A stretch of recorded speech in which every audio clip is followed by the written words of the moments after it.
Vamos a comenzar aquí nuestra primera clase post-apocalipsis, post-apagón. Entonces, vamos a trabajar con espacio bidual y reflexividad. Realmente lo que vamos a hacer va a ser estudiar ciertas propiedades que vamos a tener a partir del teorema de Hahn-Banach y ver cómo se comportan nuestros espacios especiales con este bidual, que tú dices, oye, el bidual es simplemente que hagamos el dual dos veces para tratar de ver dónde llegamos o qué relación tiene con el espacio inicial. ¿Qué sabemos nosotros ya? Sabemos un buen comportamiento que tienen nuestros funcionales cuando trabajamos con ese teorema de Hahn-Banach, porque nos permite extenderlo. Es decir, ya hemos visto que dado par que sea x norma, dado, y un subespacio vectorial suyo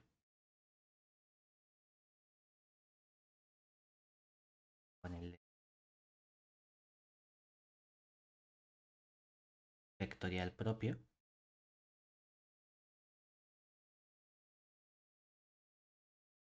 para que sepamos que si no es propio, pues no hay nada que hacer. El teorema de Hahn-Banach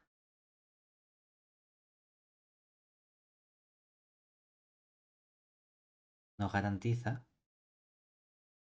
o nos permitía extender un funcional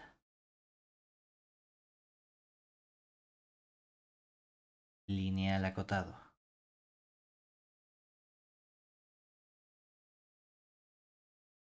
que sea f, que vaya de nuestro espacio vectorial m en el cuerpo K, que este K, aunque lo indicamos es el cuerpo sobre el cual está definido nuestro espacio vectorial X, a un funcional también lineal y acotado, que le ponemos f mayúscula, y aquí sí que podremos escribir que está en el X', porque este sí es el dual topológico y los que van de todo el X en el K, y además tenía ciertas propiedades, es decir, tal que mantenía ese comportamiento de norma que tenía la f, es decir, tal que la norma del operador f o de este funcional coincidía con la norma de la extensión.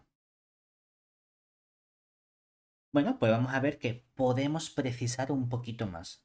Podemos también analizar el comportamiento y pedirle cuánto queremos que valga en algunos puntos concretos o cómo queremos que se comporte sobre el espacio vectorial M en el cual lo estamos extendiendo. Es decir, tenemos algunas versiones de nuestro teorema de Hahn-Banach donde precisamos un poquito mejor esas propiedades de los funcionales con los que extendemos. Teorema sea nuestro X con su norma, espacio normado,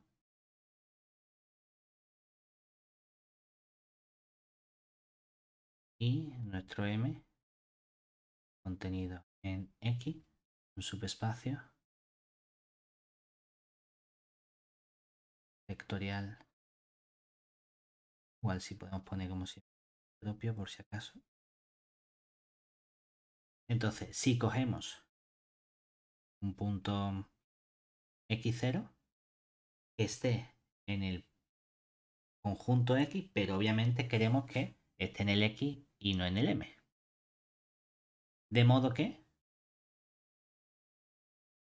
como no está en el M, hay una cierta separación de ese punto a nuestro espacio M. Es decir, pues vamos a llamar D simplemente a la distancia que tiene este punto x sub 0 al espacio vectorial M.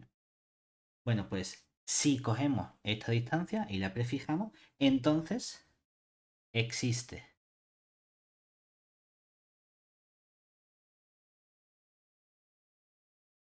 existe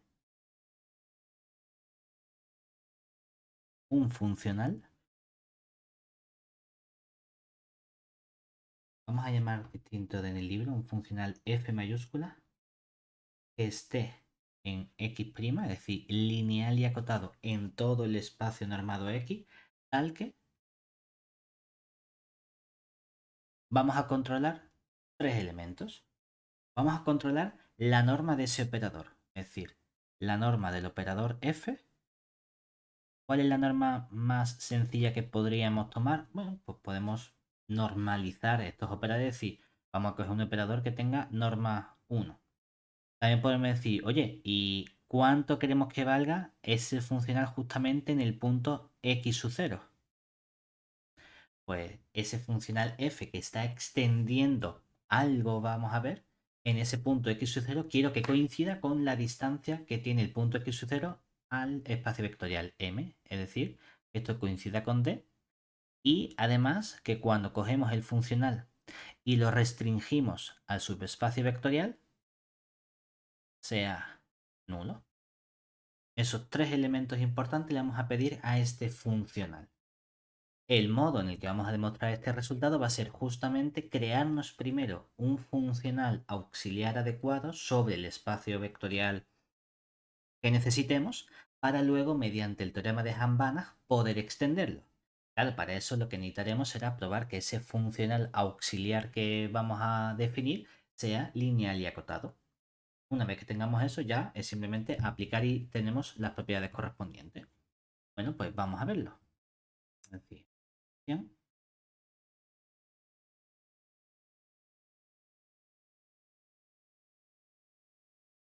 Vamos a considerar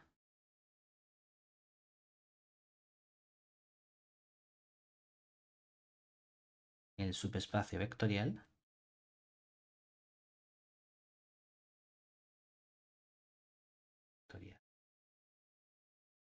auxiliar.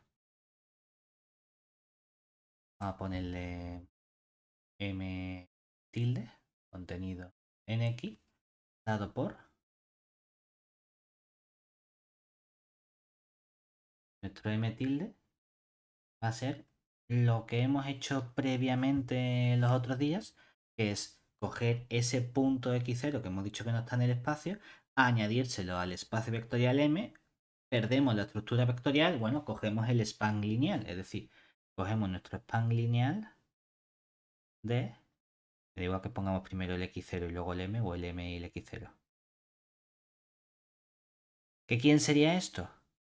Todas las posibles combinaciones que hagamos de múltiplos del x0, es decir, cualquier z, z de la forma alfa por x0 más un cierto x, donde lo que sabemos es que el alfa es un elemento del cuerpo y el x si es esa combinación de nuestro espacio vectorial m. Eso es lo que estamos haciendo aquí. Coger todas esas combinaciones donde hacemos sumas de cosas de múltiplos de x0 con cosas de m. Y sabemos que hay una única representación posible porque como x0 no está en m, la intersección del espacio vectorial correspondiente es el 0, entonces solamente hay una lección del escalar alfa y del elemento x. Vale, pues con este nuevo espacio auxiliar vamos a definirnos un funcional auxiliar también. Es decir, definimos entonces el funcional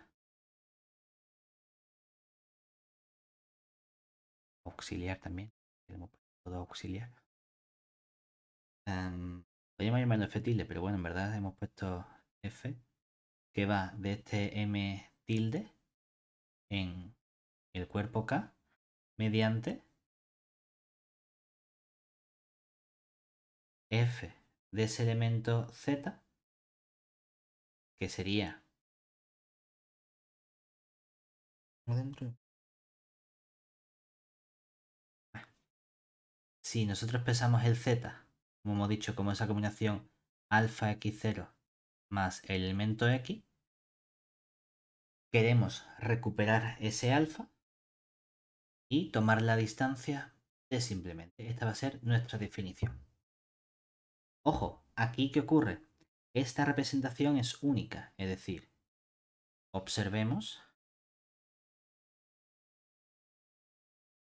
que al ser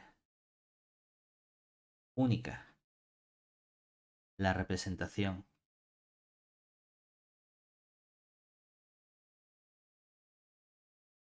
de un z perteneciente a ese m tilde, el funcional f está bien definido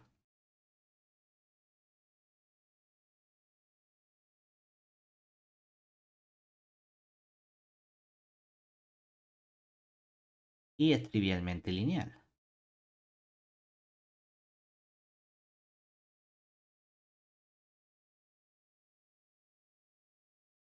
Porque obviamente, si tenemos una combinación de un Z1 y un Z2, tendrá su descomposición en el alfa 1 x0 más x1 y un alfa 2 x0 más x2. Juntaré el x0 con el alfa 1 más alfa 2 y me dará el alfa 1 más alfa 2 por d. Y obviamente tenemos ahí esa linealidad trivial de nuestra función o funcional f. ¿Qué es lo que nos falta entonces para poder aplicar nuestro teorema de Hahn-Banach? Faltaría probar que ese funcional f está acotado. También le hemos pedido ciertas propiedades adicionales a nuestro funcional, ¿verdad? Vamos a pedirle que cuando lo restringimos a f, ¿qué ocurra? Cuando lo restringimos a m, que nos dé 0 siempre. Me da igual verlo ahora que lo veamos después. Vamos a verlo realmente después con esa aplicación f mayúscula si queremos. No hay ningún problema. Aquí es inmediato que si cojo mi f y lo restringo a m, si tengo cosas de m, ¿qué ocurre? Que en esa combinación no estoy tomando el elemento x sub 0. Si no tomo el x sub 0 es porque el alfa vale 0. Si el alfa vale 0, f para todos los elementos de m sería 0 por d. Claro, no hay ningún problema. ¿Vale? Bueno, vamos, de todas formas eso lo pondremos después para hacerlo más en detalle, ¿no? Pero nos falta únicamente la acotación para poder aplicar nuestro tema de Hahn-Banach. Entonces, veamos la acotación de f. Para ello, tenemos que, si estudiamos nuestro módulo de f de z, este f de z hemos dicho que lo escribimos como f de un cierto alfa x sub 0 más el x, ¿verdad? Sabemos que la imagen, ¿cuánto vale? Alfa por d. Y ahora, ¿qué ocurre con esta distancia? Realmente esto sería el módulo de alfa. La d no es un escalar cualquiera, la d era una distancia. Por lo tanto es positiva, es decir, tengo aquí esta d y esta d hemos dicho que era la distancia que tiene ese elemento x sub 0 al m mayúscula, ¿verdad? ¿Y cómo calculamos esta distancia? Hombre, si utilizamos la definición, este sería el módulo de alfa por esta distancia d es el ínfimo para todos los puntos x que cojamos de m de la distancia que hay del elemento x0 al elemento x, ¿verdad? O lo que es lo mismo, como estamos en un espacio normado, esto sería nuestro módulo alfa por el ínfimo para los x pertenecientes al x mayúscula de las normas de x0 menos el x. O el x menos el x0, me da exactamente igual. Esa es nuestra distancia, ¿verdad? ¿Qué ocurre por definición de ínfimo? Hombre, que el ínfimo es siempre menor o igual que cualquier elección concreta que hagas tú de un elemento de tu espacio. He puesto m y x. Y es el m. Sí, eso Sí, te iba a sí, decir. esa Vale. es tu cara rara. Sí, sí, el m. Entonces, por definición de ínfimo, yo sé que si elijo uno en concreto, aquí voy a tener que poner menor o igual que ese módulo de alfa por la norma del x0 menos un elemento en concreto. Vamos a dejarlo aquí abierto y ya vemos qué elemento elegimos.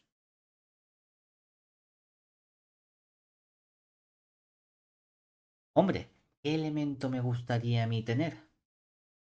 Algo donde yo recupere la combinación alfa x0 más el elemento x del espacio vectorial, ¿verdad? A lo mejor no es buena idea que hayamos puesto aquí x y x. Como he fijado este x, podríamos poner aquí, yo qué sé, a poner y, ¿vale? Voy a cambiar. Pone aquí un y. un Y, Y y un Y.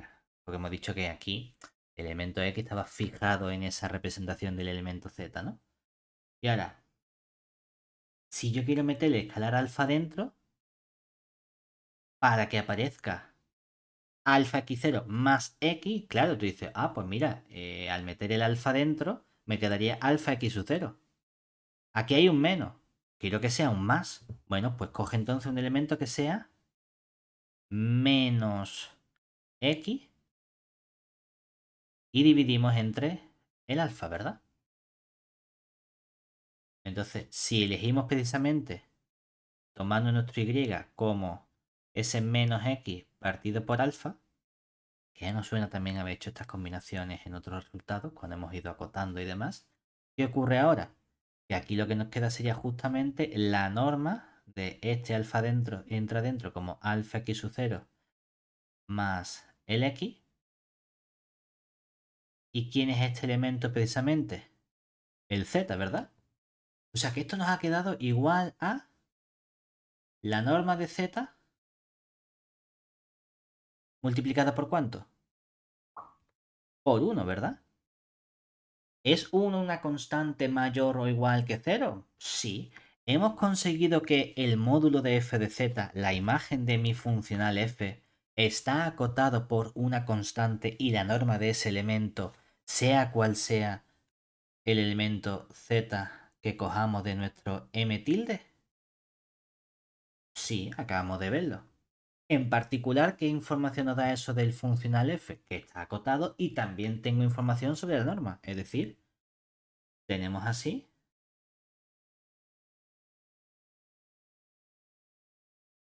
que nuestro f está acotado y además la norma de nuestro f sería menor o igual que 1, ¿vale? Nosotros ya podríamos aplicar nuestro teorema de Hambana y decir, mi funcional f mayúscula va a tener exactamente la misma norma que ese f minúscula. Pero nosotros queríamos que el funcional fuese de norma 1. Hombre, hemos conseguido acotar la norma de este funcional auxiliar por 1. Vamos a ver si somos capaces de hacer una elección concreta también de los elementos para ver que este f tiene norma mayor o igual que 1 y entonces ya podemos tener todo ese buen comportamiento. Bueno, pues para ver, para ver que la norma de f es exactamente igual a 1, observemos que si hacemos nuestro o estudiamos nuestro comportamiento aquí de norma de f, esta norma de f por definición, ¿quién sería? Nuestro supremo. Para todos esos elementos vamos a poner y que estén en el m tilde. Y aquí ponemos el módulo de f de y entre la norma del elemento y, ¿verdad? Esto va a ser siempre, por definición de supremo, mayor o igual que una elección concreta de elementos, ¿verdad? Y en esa elección concreta de elementos, ¿qué va a ocurrir? Que yo puedo elegir siempre elementos del m tilde que van a estar formados por parte del múltiplo del x0 y parte del m. Es decir, sé que nuestro elemento y en general va a ser siempre un cierto alfa por x0 más un cierto x. Tú dices, vamos a elegir, todavía no lo hemos elegido, ¿no? Pero vamos a elegir uno concreto, vamos a decir, es este elemento y luego vemos si tenemos que fijar el alfa o no. Es decir, aquí teníamos el f de alfa x0 más x y abajo tenemos la norma de alfa x sub 0 más x, ¿verdad? Hombre, hay una parte que conocemos, ¿no? ¿Cuánto vale f alfa x0 más x? Vale siempre alfa por La d. O sea distancia. que la Ujú. parte de arriba está completamente delimitada y sería alfa por d. Y abajo la pregunta es que tengo la norma de alfa x sub 0 más el x.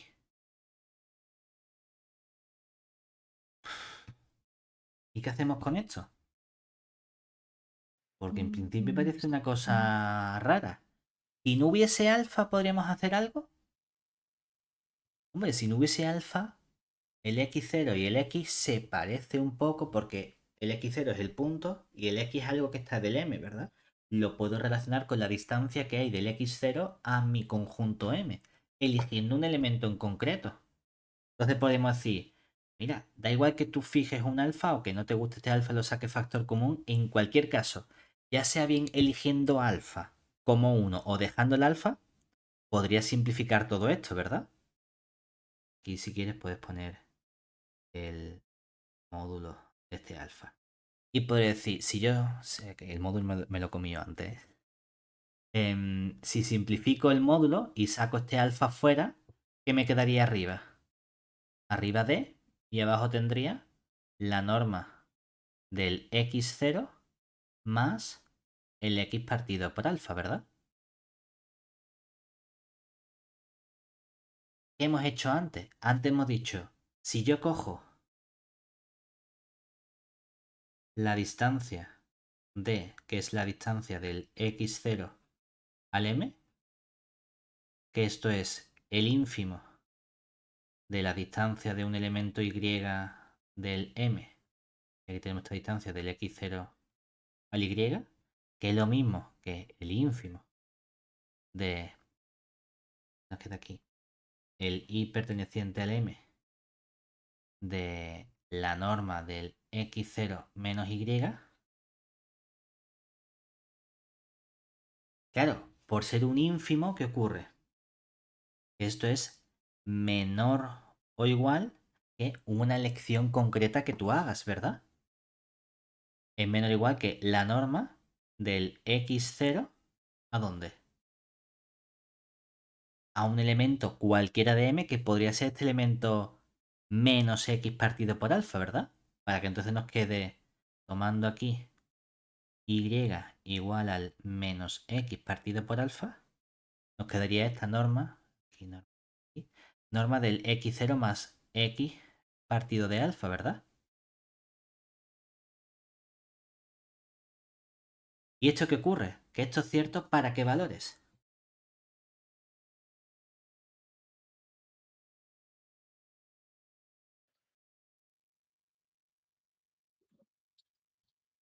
Sea cual sea el alfa que hayamos puesto aquí en este cuerpo, ¿verdad?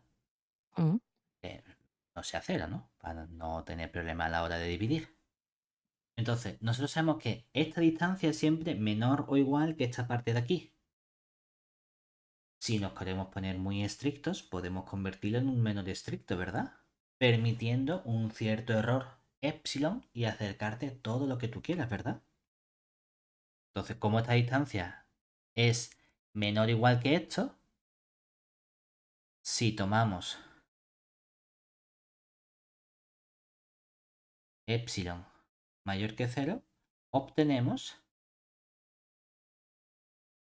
que esta misma norma del x0 más el x partido por alfa va a ser mayor estricto que ¿quién?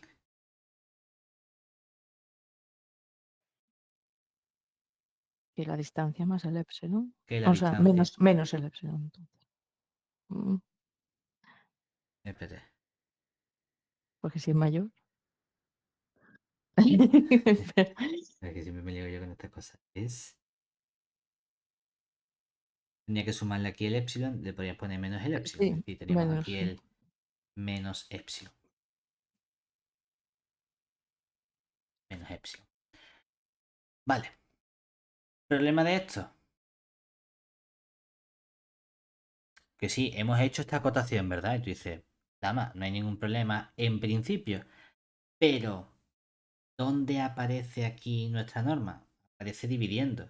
Es cierto que a mí me gustaría tener una desigualdad de tipo mayor o igual. He llegado a una desigualdad de tipo mayor o igual o mayor estricto. Pero es que está dividiendo. Entonces se me cambiaría. Lo cual significa que necesitamos llegar a una desigualdad de estos elementos de tipo menor o igual en realidad. Dice, ¿y cómo lo podemos hacer? Todo esto va perfectamente, pero no nos sirve para acotar esta parte. ¿Cómo podemos acotar esta parte de otro modo? ¿Qué otra información somos capaces de obtener?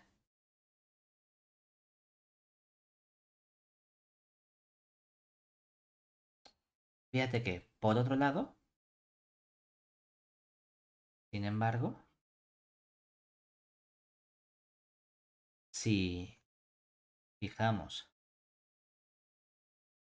un epsilon mayor que cero, nosotros sabemos cuánto vale exactamente la distancia del d, del x0 al m, ¿verdad? Eso es exactamente d.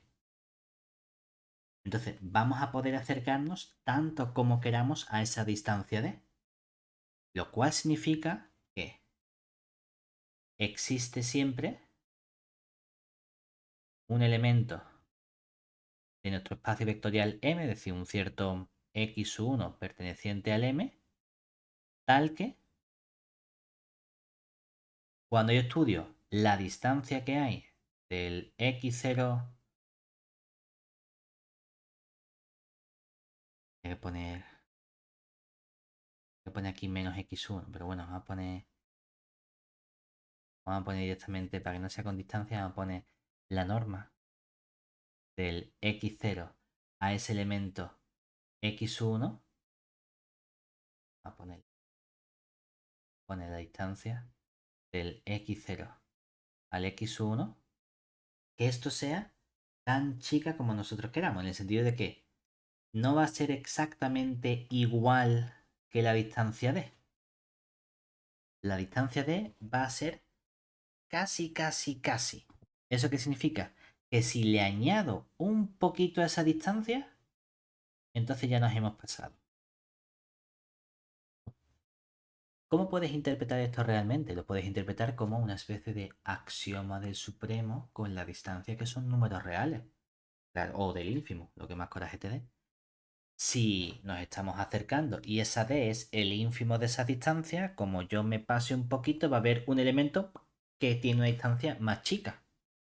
¿Vale? Eso es nuestro axioma realmente. Ah, perfecto. Porque esto nos permite una desigualdad de tipo menos estricto, ¿verdad? Y ahora que estamos diciendo que ese elemento es el que me interesa tomar a nosotros como el elemento correspondiente. Es decir, en particular,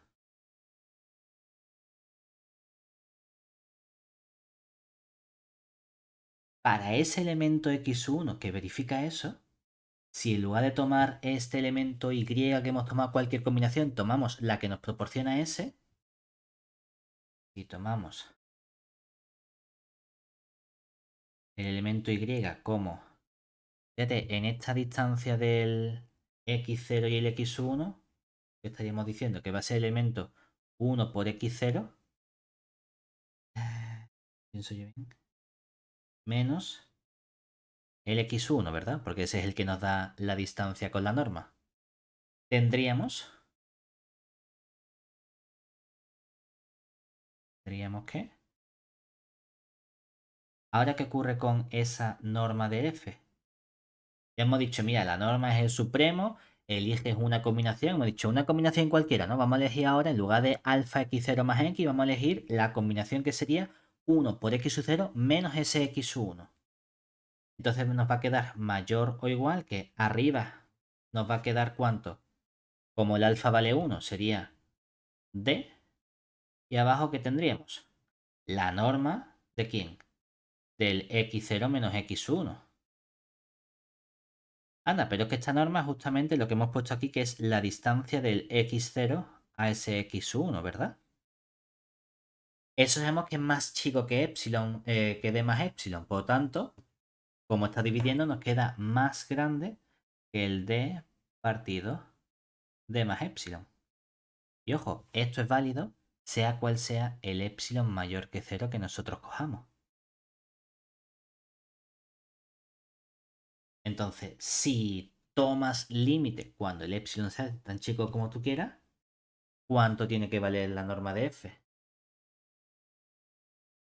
1. Esa es la conclusión a la que llegamos, es decir, precisamente tomando límite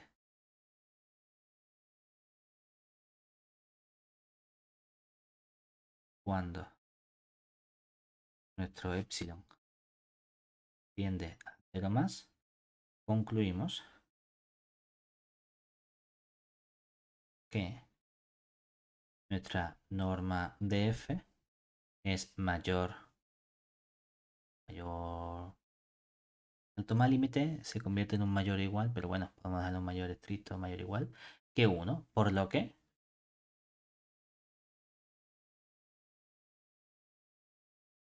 ¿qué? Nuestra norma de f de ese operador auxiliar es exactamente 1. Ojo, nosotros podíamos haber aplicado antes ya nuestro tema de Hambana. Lo que pasa es que lo queríamos tener así para ya tener la información exacta de la norma. Ya tenemos un funcional auxiliar definido sobre un espacio vectorial concreto y podemos aplicar nuestro teorema de Hahn-Banach porque ese funcional es un funcional lineal y acotado. Entonces, ¿qué nos garantiza nuestro teorema de Hahn-Banach? Que ahora, por el teorema de Hahn-Banach,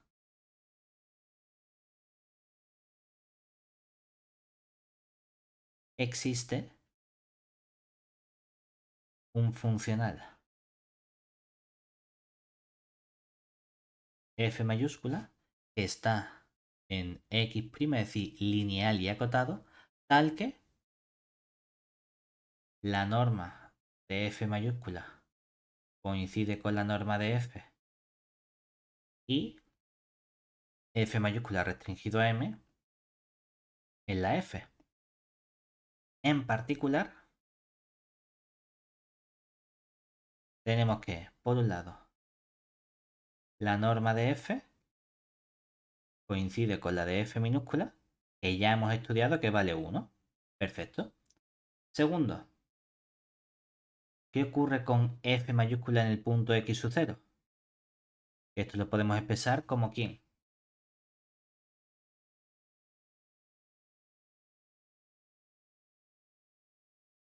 Como f del 1 por x sub 0 más 0, ¿verdad?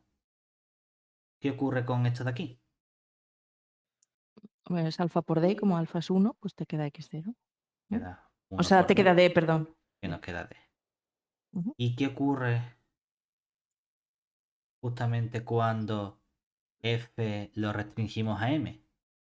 Que vamos a poner si z pertenece a m, entonces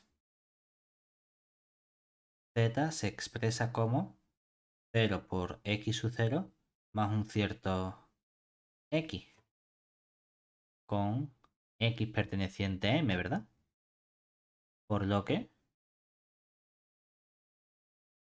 ¿cuánto vale la f mayúscula de z? Sería f D. mayúscula de 0 por x0 más x, que ¿qué nos quedaría? 0 por el d, que es 0. Ujú. Ahí lo tenemos todo. Efectivamente, este funcional tiene esas propiedades especiales de que controlamos la norma y lo hemos decidido normalizar. Podemos pedirle que en el punto x0 nos proporcione exactamente la distancia que hay al punto correspondiente y también le podemos pedir que cuando lo restringimos al espacio vectorial m correspondiente, que ahí nos dé 0, sin ningún problema. ¿Vale? Bueno, en realidad no sería en m, y aquí digo, sería en m tilde, perdón. ¿Vale? Cuando lo restringimos aquí, porque el espacio vectorial sobre el cual está definido el f minúscula era m tilde, no la m. Por eso aquí esto ha funcionado bien, porque como el x0 es un elemento de m tilde, ahí coincide con, ¿quieres? Ese paso extra. Aquí coincide con lo que vale la f minúscula en el punto 1 por x0 más 0. Y esto sí nos queda 1 por d, que es igual a d. Pero restringido al m, no al m tilde, sí nos vale 0. precisamente por la otra parte de la combinación lineal, ¿vale? Y esto es 0 por D por lo mismo, porque si queremos hacerlo más preciso, como esto está también en el M tilde, esto nos da la F minúscula del 0, x0 más x, y esto sí nos queda el 0 por el D, que sería 0. Bueno, vamos a ver algunas consecuencias que tenemos precisamente. Y es que hay una forma sencilla de controlar el tamaño cuando elegimos el espacio vectorial M de la forma más sencilla posible, que sea el espacio trivial. ¿Sí? Una consecuencia inmediata del área es que aquí, si tenemos nuestro espacio normal, es decir, dado nuestro X con su norma, sea un espacio normado,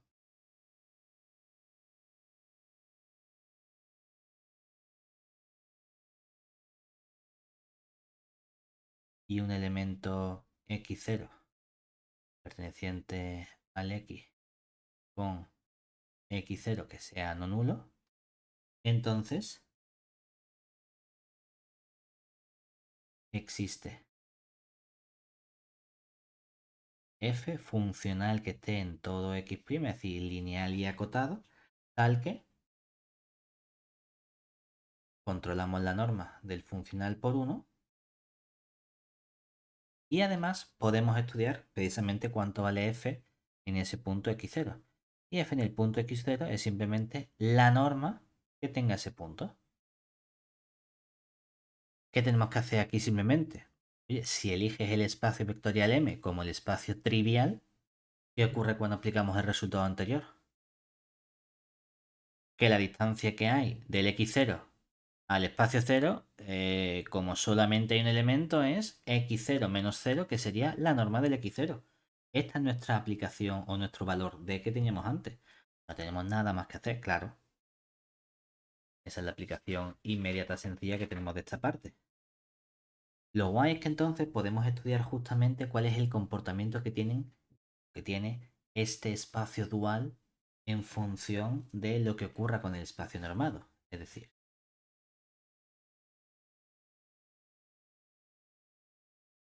observemos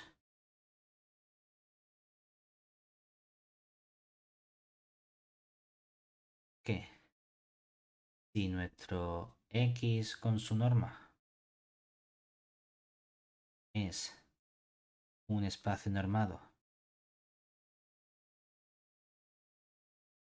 vamos a poner no trivial. Es decir, si hay elementos x0 de mi espacio X que no sean nulos, forzosamente va a haber funcionales x' que no sean nulos. Precisamente pues estamos diciendo, oye, por este resultado mínimo, en ese punto x0 vas a encontrar un funcional que vale la norma del x0. Por lo tanto, eso ya no puede valer constantemente nulo el funcional, porque eso no implicaría que f de x0 tendría que ser 0, lo cual significa que la norma sería 0, el punto sería 0 y no puede ser. Es decir, entonces, el espacio dual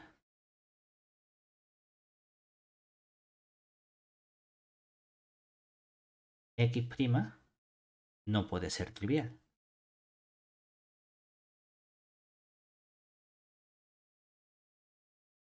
Es decir, existen funcionales f pertenecientes al x', es decir, lineal y acotado, que sean no nulos. ¿Vale? Podemos obtener incluso un poquito más de información, es decir, por el área,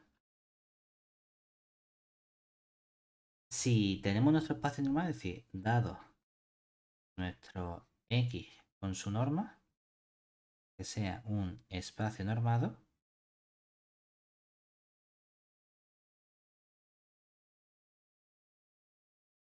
si cogemos un punto, vamos a poner si quieres x0 también, perteneciente a x, tal que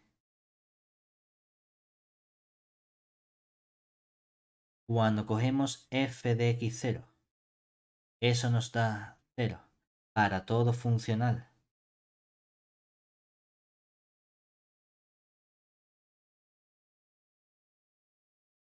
f que cojamos de x', entonces es porque el elemento x0 tenía que ser elemento nulo. Precisamente relacionado con el corolario anterior. Si no fuese x0, 0, habría un funcional f mayúscula que en el punto x0 valdría la norma de x0 que es distinta de 0 y contradice entonces el hecho de que todo funcional de x' mande el punto x0 al 0. Oye, pues mira qué bien. Es decir, tenemos una especie de controlar la información de lo que ocurre con los elementos.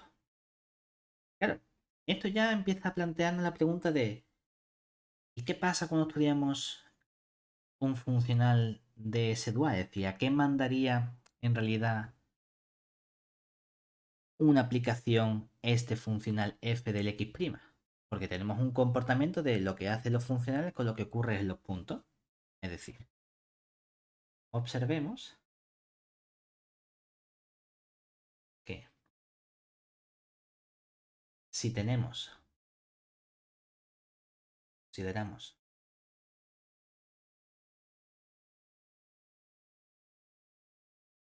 espacio normado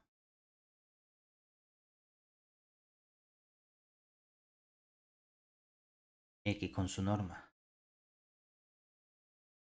que sea no trivial, podemos establecer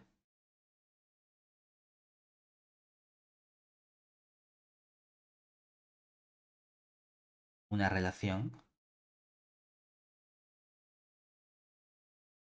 entre sus elementos y sus funcionales.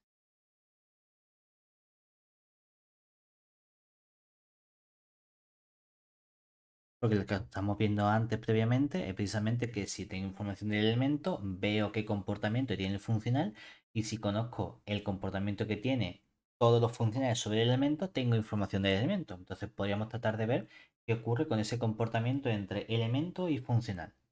Bueno, pues vamos a asignarle justamente a cada elemento no nulo ese funcional que me garantiza ese teorema de Hahn-Banach que puedo encontrar también no nulo. Es decir, voy a poner una definición.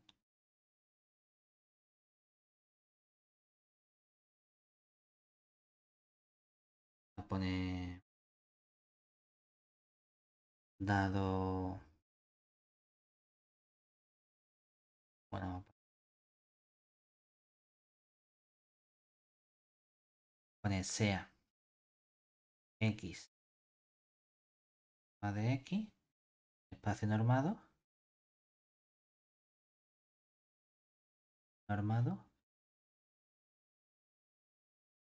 y vamos a coger un elemento x, que esté en nuestro x. Bueno, que en principio podemos poner que sea no nulo, porque si es nulo, pues poca gracia tiene, ¿no? Pero vamos a coger un elemento x, en principio arbitrario. Bueno, pues se define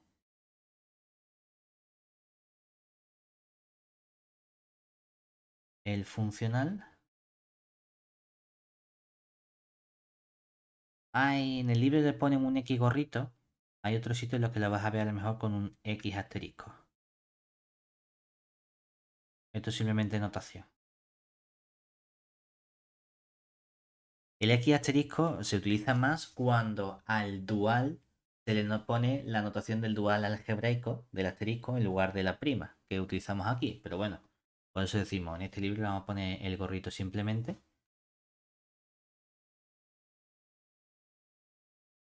Acento circunflejo, que lo que hace es que va del X' en el cuerpo K, porque hemos dicho que queremos que sea un funcional, ¿verdad? Lo que pasa es que los elementos ya no son elementos de X, son funcionales a su vez. Entonces, toma una aplicación f, un funcional, y nos devuelve su imagen x gorrito de f, que vamos a definir simplemente como la evaluación que tiene este f en el punto x. Y mira qué bien.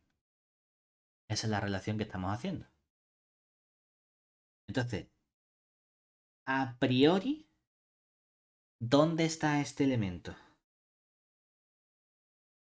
Es decir, nota.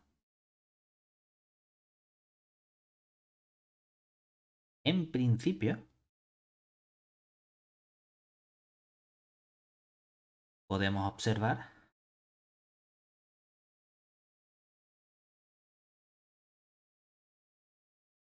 que este nuevo elemento x gorrito me proporciona una aplicación que, ¿cómo es?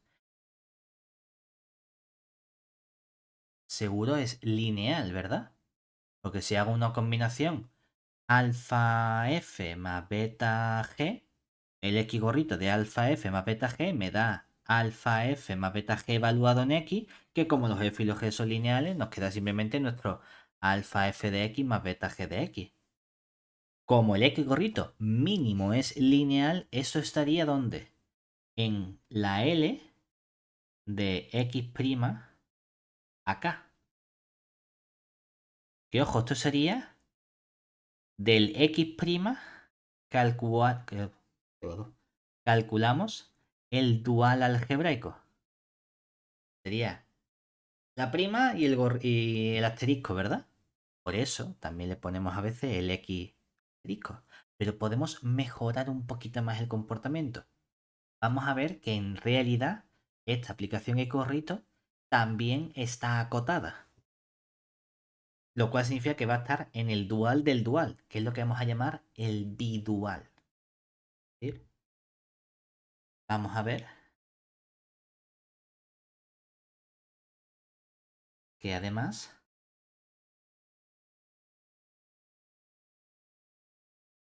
x gorrito pertenece al x prima, que lo vamos a denotar simplemente como x2', que es lo que llamaremos el espacio bidual de x. Venga, pues nuestra proposición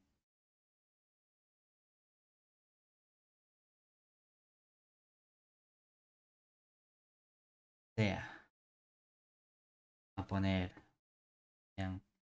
x con su norma, un espacio normado,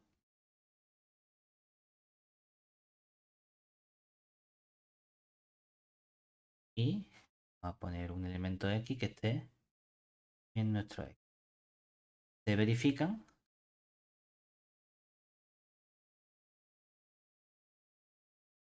por un lado, uno, que nuestro x gorrito es lineal. Dos, que el x gorrito de f es menor o igual que la norma del elemento x con la norma de f. Para todo f que cojamos de el x'.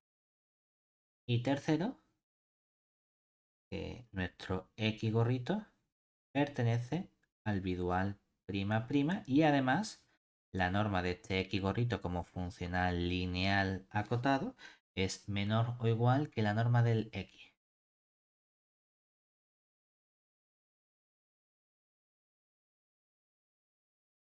Realmente la que nos interesa es la tercera, ¿no? La linealidad es inmediata y de 2 deduzco 3 prácticamente. Entonces vamos a probar 2 y ya está. Demostración.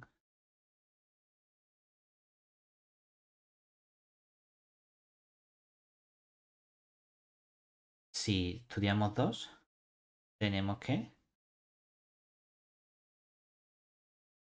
cuando cogemos módulo de nuestro x gorrito de f, por definición, ¿esto que nos quedaría? El módulo de f de x, ¿verdad?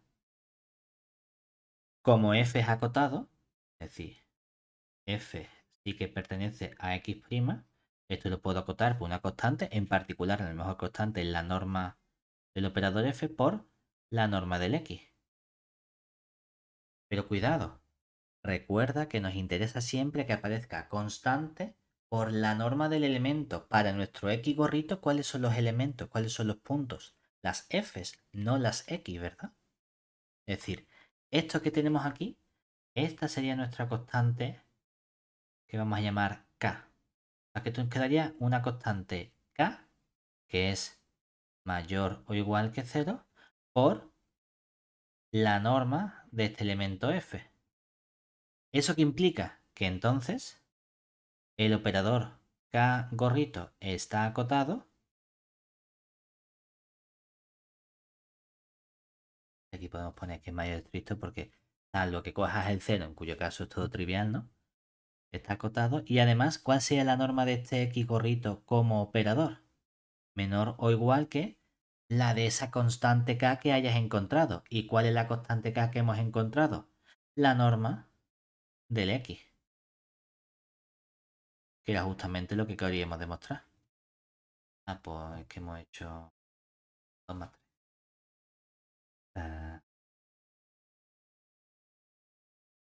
Pone 2 más 3. Aquí tenemos.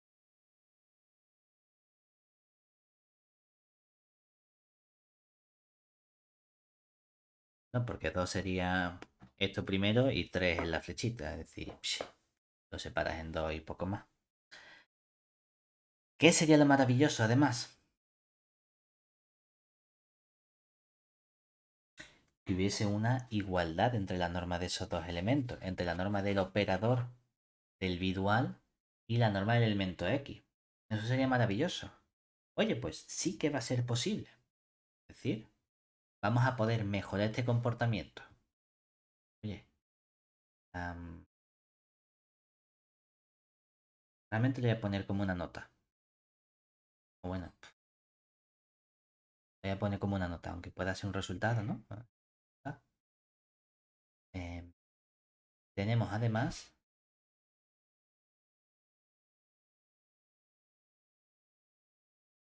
que la norma del x gorrito coincide con la norma del elemento x para todo elemento x que cojamos de nuestro normado x correspondiente. ¿Qué me haría falta demostrar? Para ello, faltaría probar tan solo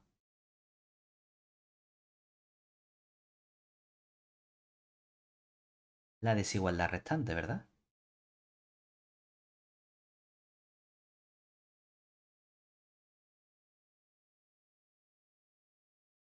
Es decir,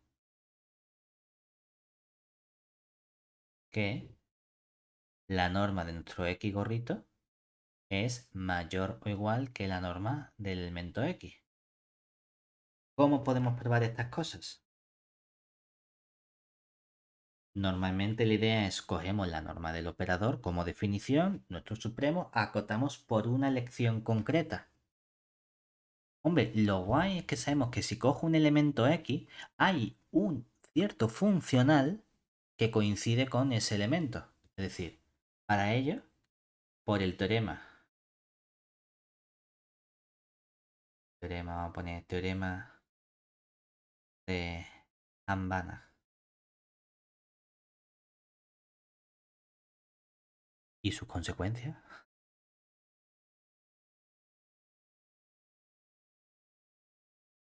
Dado nuestro elemento x del espacio x, existe un funcional que hemos puesto siempre como x mayúscula, ¿no? Como f mayúscula de nuestro x', tal que, ¿qué ocurre con la norma de este funcional? Que valía 1 y además, en el último ejemplo que hemos visto, ¿cuánto valía f en el punto?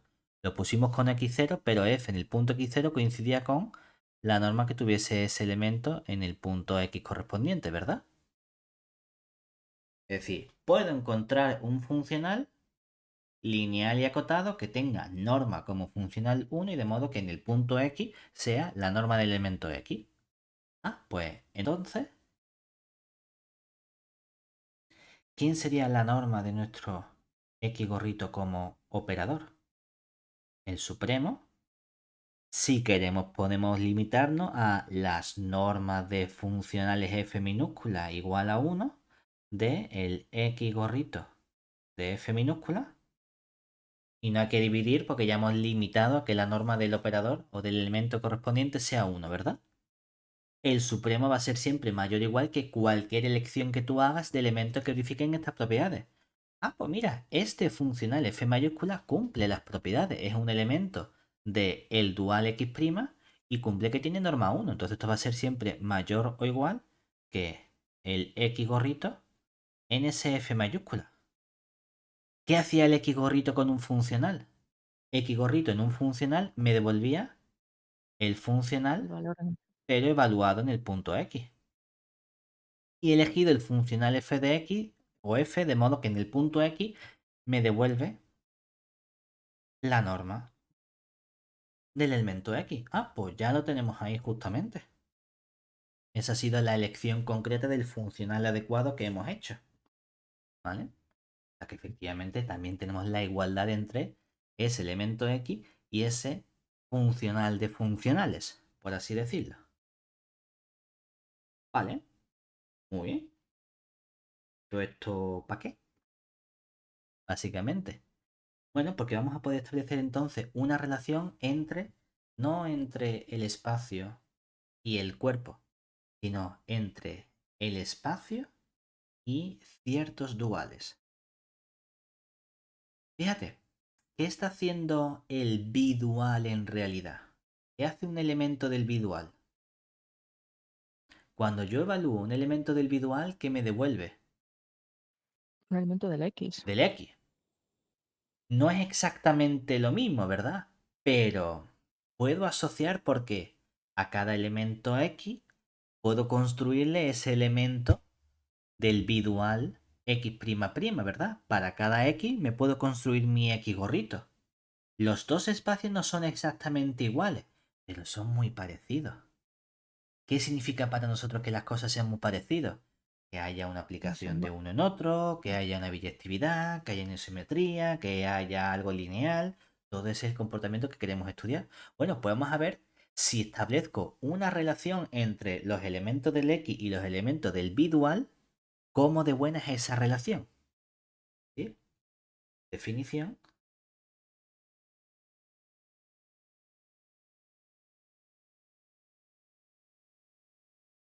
Aquí. Sea nuestro X con su norma,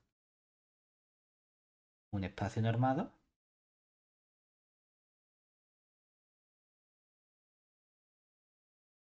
Entonces se define la aplicación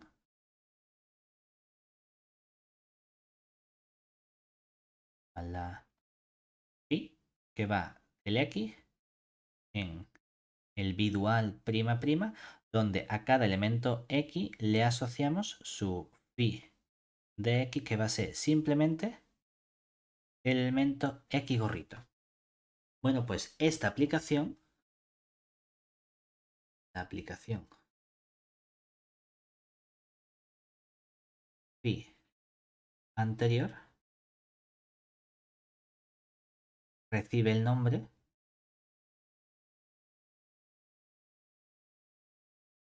de inmersión natural. Y no es una aplicación cualquiera, sino que es una isometría lineal. ¿Vale? ¿Qué más podemos pedirle a esta isometría? Que sea biyectivo. que sea biyectiva para poder establecer esa relación que existe entre esos elementos. ¿Cómo vamos a poder garantizarlo? En ocasiones sí que vamos a tenerlos. Entonces, vamos a ver qué nos hace falta para establecer esa relación entre los dos elementos. Porque hemos dicho, el modo de estudiar que aquí estos elementos son iguales es que los espacios sean isométricos, que exista esa isometría biyectiva entre ambos espacios. Es cierto que si añadimos la linealidad, que es lo que tenemos aquí, hablamos de congruente. Bueno, que sean esencialmente lo mismo. Podemos poner distintos apellidos, pero si tenemos una aplicación entre espacios vectoriales, queremos linealidad. Si queremos que mantengan las normas de los espacios normados, queremos isometría. Si queremos que mantenga esa carnalidad, queremos una biyectividad. Perfecto.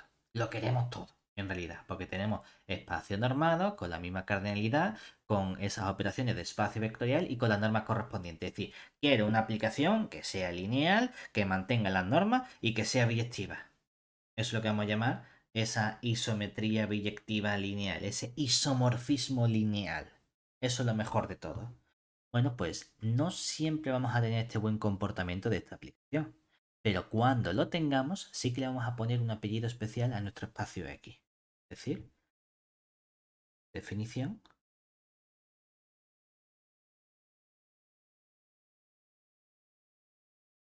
dado nuestro X con su norma, que sea un espacio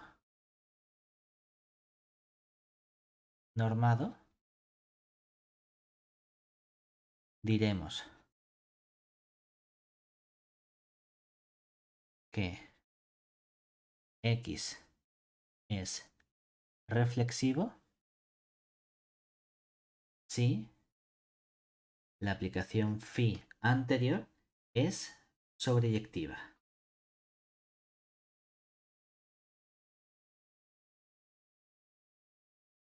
Es decir, si el X es isométricamente isomorfo a el X dual. Hay muchas veces que por abuso de notación ponemos que son iguales. No que sean exactamente iguales. Realmente la inyectividad nos viene dada de forma natural por la definición de nuestra aplicación. Entonces lo único que nos haría falta sería tener esa sobreyectividad de la aplicación phi correspondiente. Aquí, si acaso lo ponemos, esto lo que significa, parte es que x y el x prima prima son isométricos.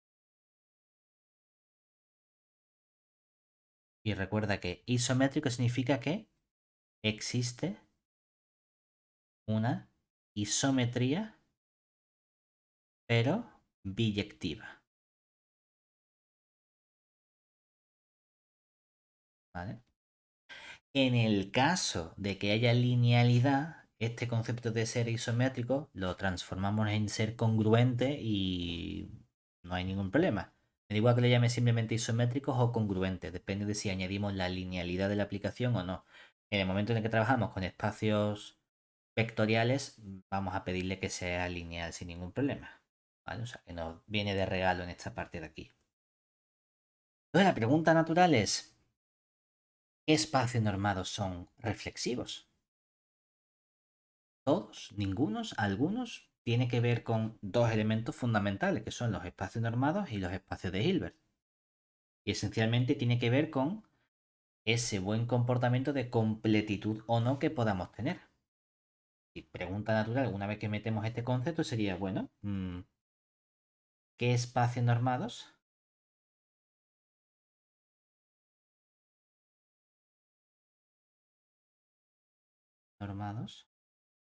son reflexivos?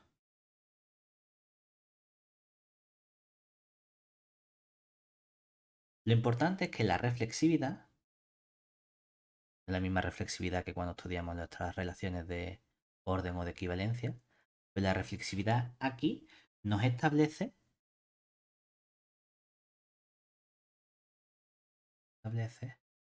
una categoría Podemos llamarlo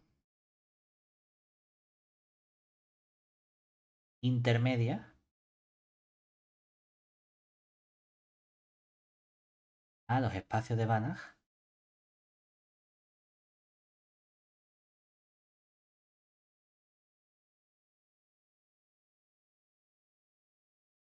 y los espacios de Hilbert.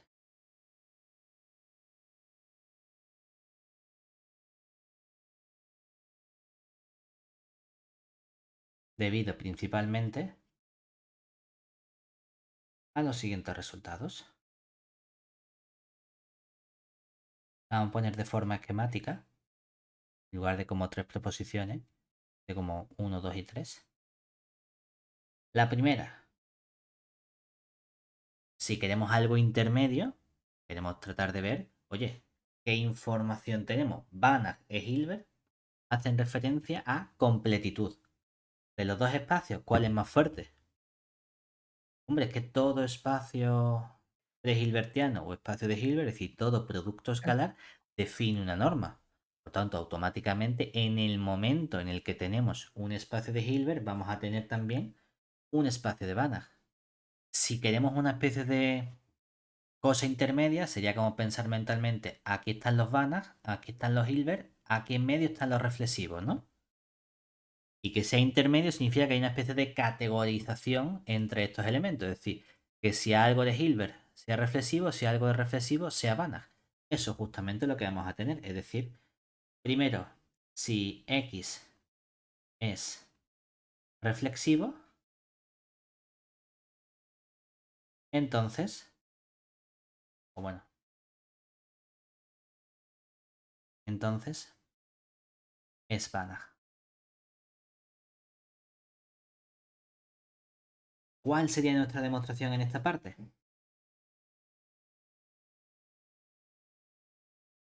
¿Qué implica la reflexividad?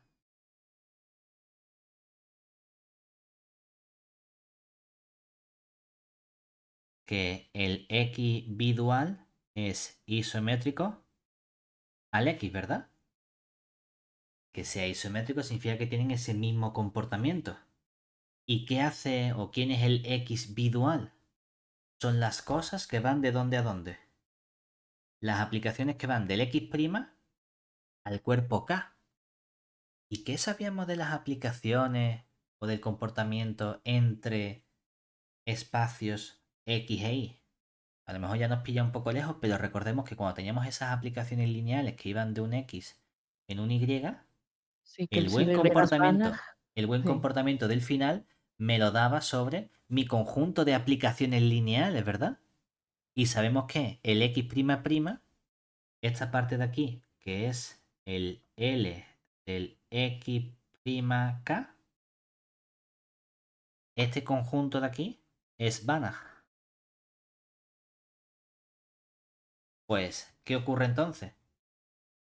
Que tenemos precisamente que, como el X bidual es isomorfo o isométricamente isomorfo al X, y el X' es L de X', y el K es Banach, tenemos que, al ser X bidual Banach, también lo es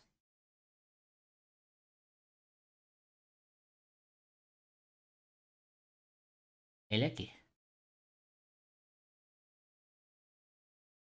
porque mantienen el mismo comportamiento. Segunda parte. Hombre, hay un caso relativamente sencillo que sería el qué? El de los espacios que tengan dimensión finita, porque ahí es mucho más sencillo, tenemos siempre un mejor comportamiento en dimensión finita que en dimensión infinita, ¿verdad? En particular, si X es un espacio normado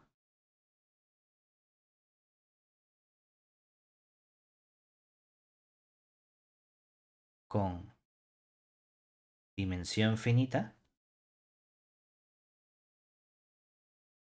ahí sí que podemos garantizar que nuestro X es reflexivo.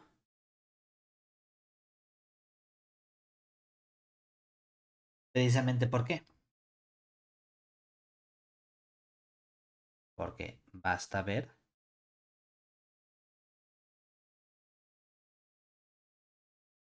que si dimensión o que dimensión de x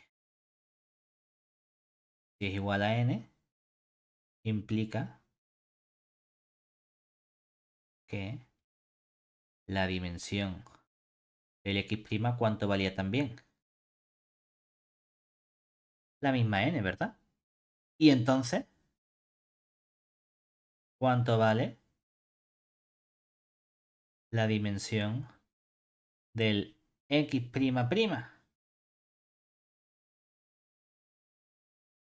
También n, ¿verdad? Porque coincide con la del previo, que es el x'. ¿Y qué ocurre cuando tenemos espacios de dimensión finita y las dimensiones coinciden? En dimensión finita tiene que haber un isomorfismo entre ambos, ¿verdad?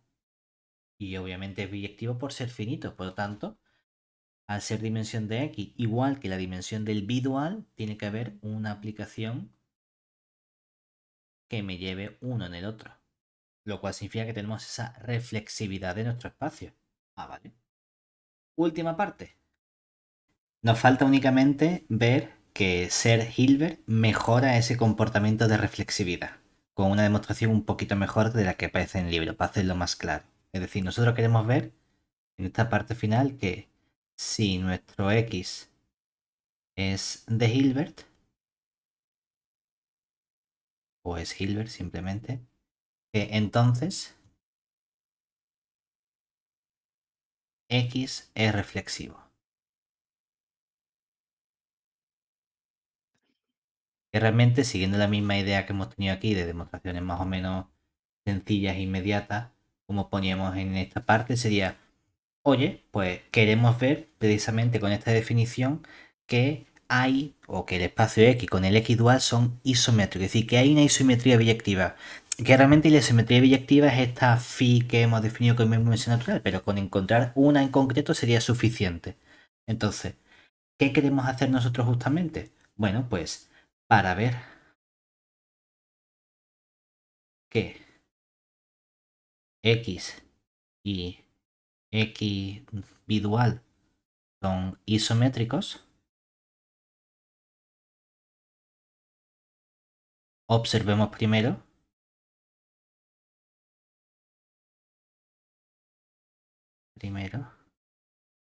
que al ser nuestro X un espacio de Hilbert,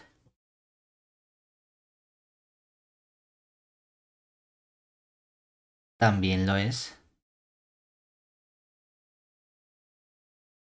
nuestro X'. Por lo que, ¿qué queremos hacer? Estudiar esa sobreyectividad de esa aplicación inmersión. Queríamos coger un elemento del bidual y ver que hay un elemento que lo genera.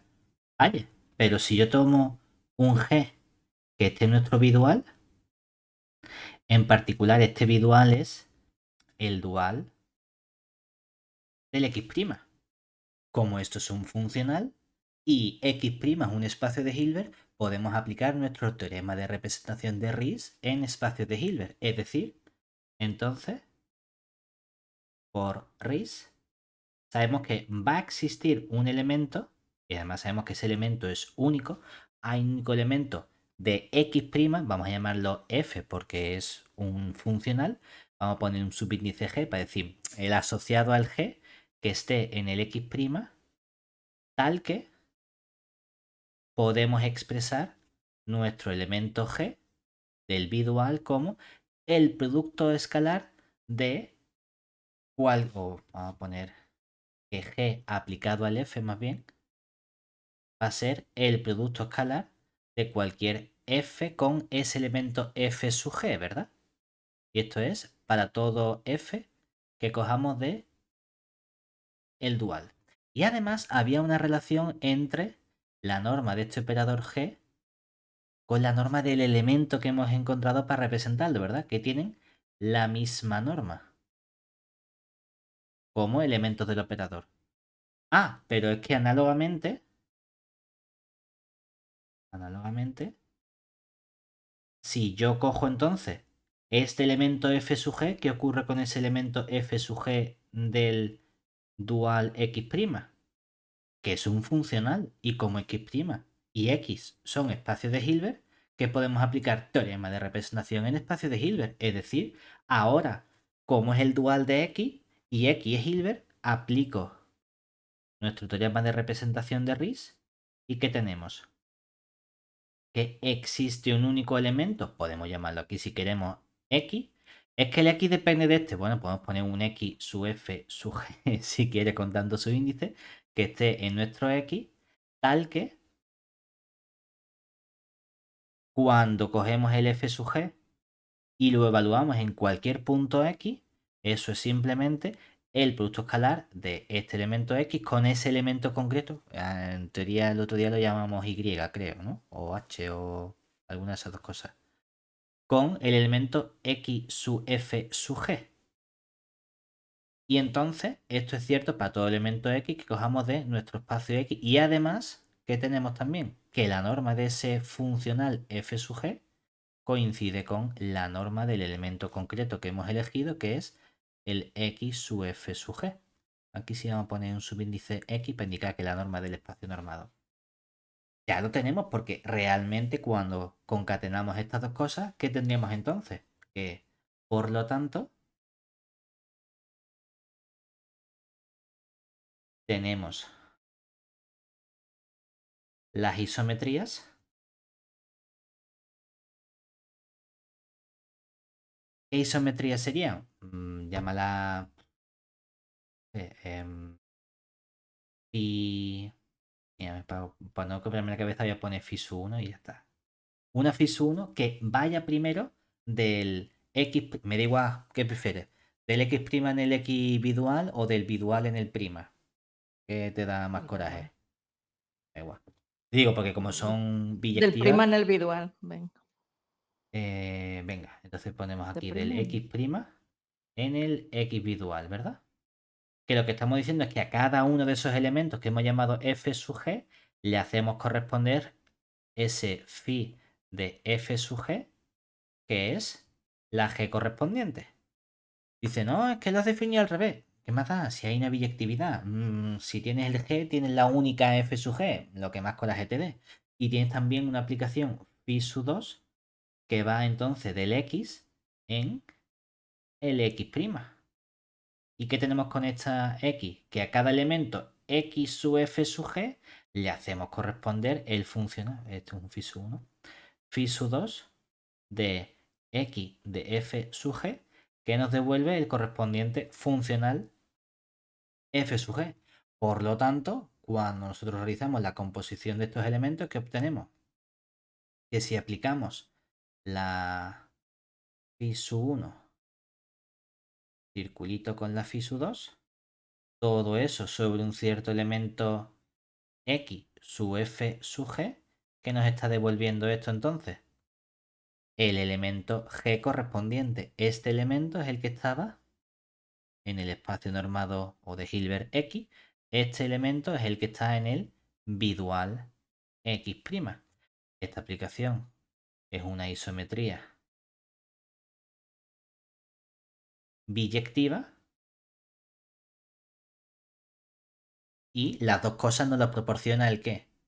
El teorema de Riesz aplicado a cada elemento. Es decir, ¿por qué es una isometría biyectiva? Hombre, es biyectiva porque aquí en f1 hay una única asignación del g y el f sub g.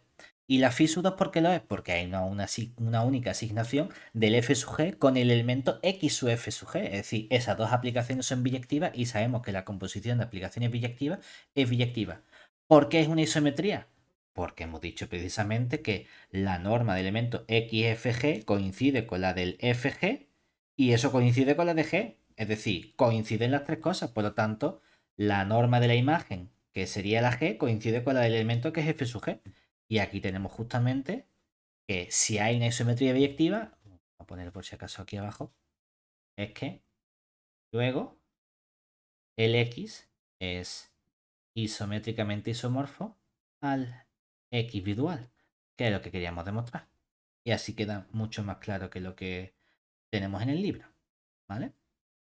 Lo que nos falta ver ahora es justamente esa relación final que hay entre Banach, reflexivo y bidual. Hemos obtenido así.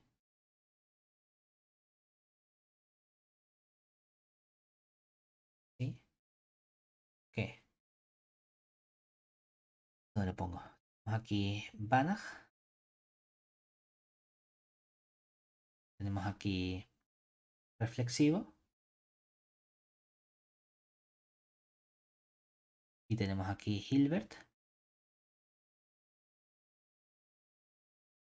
donde las relaciones serían, siempre se verifica que Hilbert implica que es reflexivo, siempre se verifica que reflexivo es Banach, la parte contraria, esta parte de aquí, solo se verifica cuando tenemos un mejor comportamiento de nuestro espacio, ¿verdad? Que sería en dimensión